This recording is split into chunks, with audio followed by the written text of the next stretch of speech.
आणि सगळ्या मुलींनाही हात जोडून विनंती करतो, त्या कष्टानं तुमच्या बापानं तुम्हाला वाढवलं, रात्रीचा दिवस केले तुमच्या आईनं, आणि त्यांना फसवून जर तुम्ही पळून जाणार असाल तर मग ती आईच्या पोटी तुम्ही जन्म घेऊन त्या आईच्या सगळ्यात मोठ्या पापाला भागीदार होतायत का? विचार करा. सगळ्या तरुण पोरांना एकच प्रश्न विचारतो, अरे एखाद्या मुलीला पळून घेऊन जाणं म्हणजे मर्दानगी नाही रे. एखाद्या मुलीला पळून घेऊन जाणं म्हणजे मर्दानगी नाहीच. अरे वेड्या, प्रेम प्रेम प्रेम म्हणतोस तू.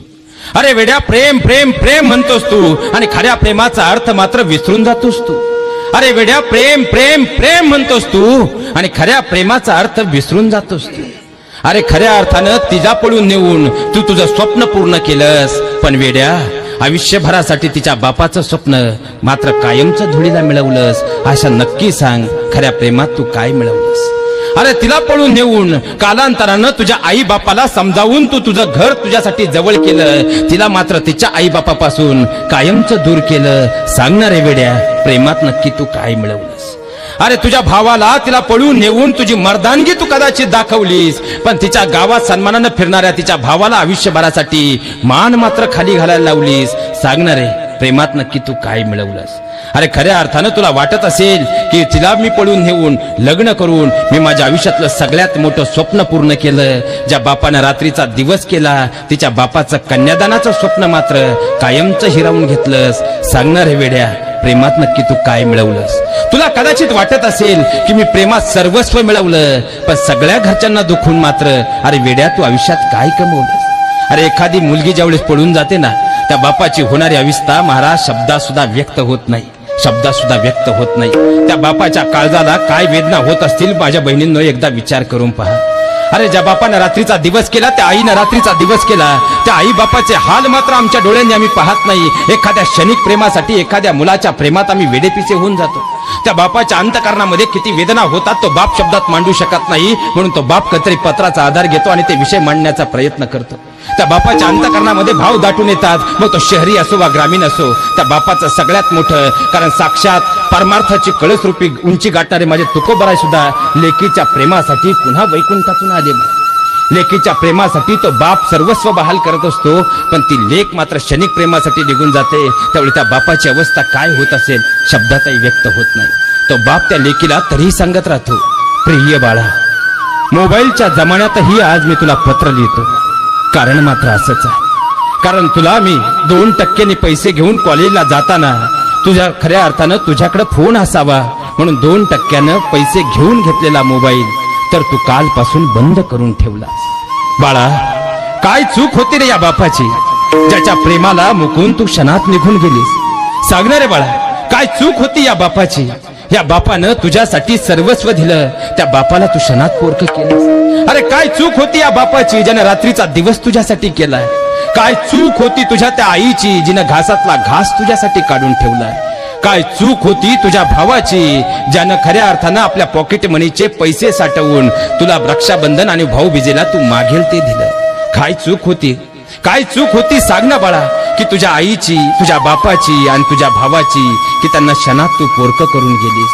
कालपासून बाळा तू निघून गेलीस रे, पण तुझ्या आईनं ढसढसा रडून घर डोक्यावर घेतलंय बाळा. का? तिची लेक सासरी गेली म्हणून नाही, तर तिच्या काळजाचा तुकडा कुणासाठी तरी वेडा पिसा होऊन तिचं काळीज पिळवटून टाकून पळून गेलाय ना, म्हणून. तुझा बाप तर पूर्णतः वेडा पिसा झाला बाळा, तुझा बाप तर पूर्णतः वेडा पिसा झालाय बाळा, कारण तुझ्या या बापाचं काळीज होतीस तू. तुझा दादा ओक्सा भोक्सी रडतोय बाळा. का?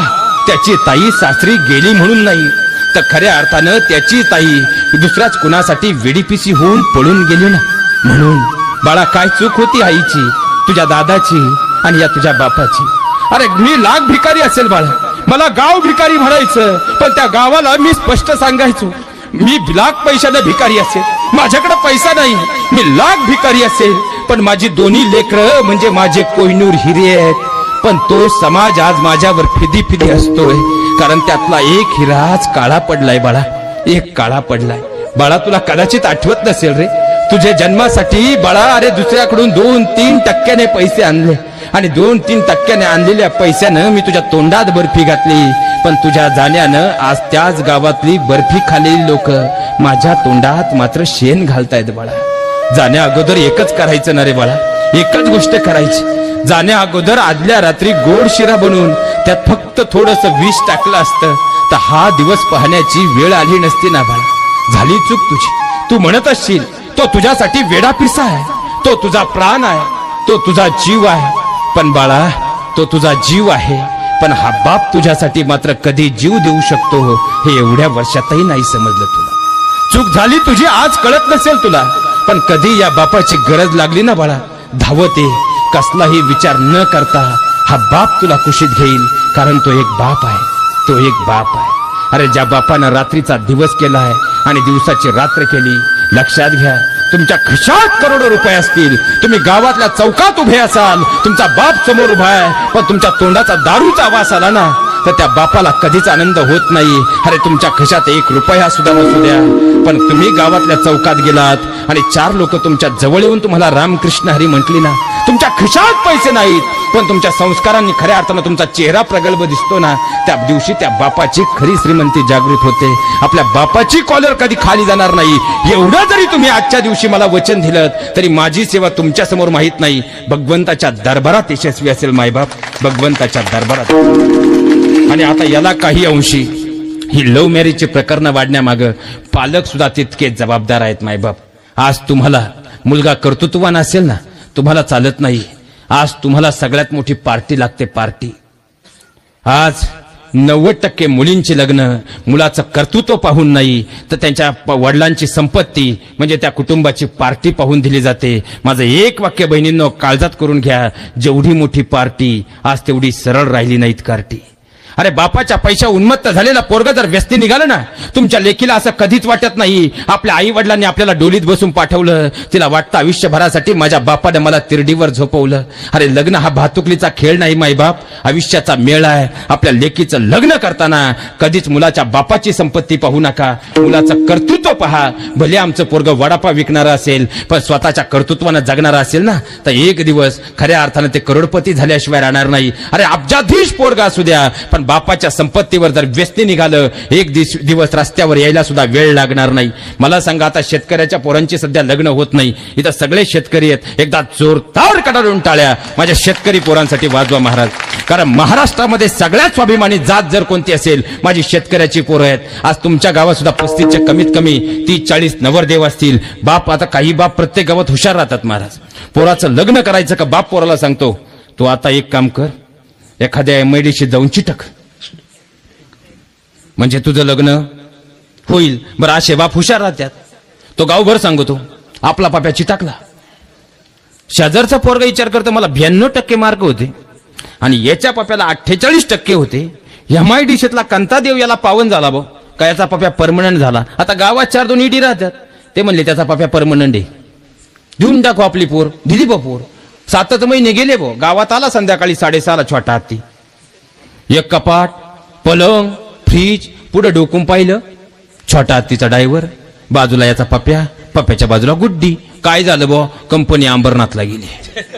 कमीत कमी आमची शेतकऱ्याची पोरं असं तर करत नाही महाराज. आमचा शेतकऱ्याचा पोरग सांगतात तसा राहील पण फसवणार नाही. आणि शेतकऱ्याच्या पोरांपेक्षा बिल्डरची गणित तर लय अवघड. इथं कोणी वेल्डर आहे का?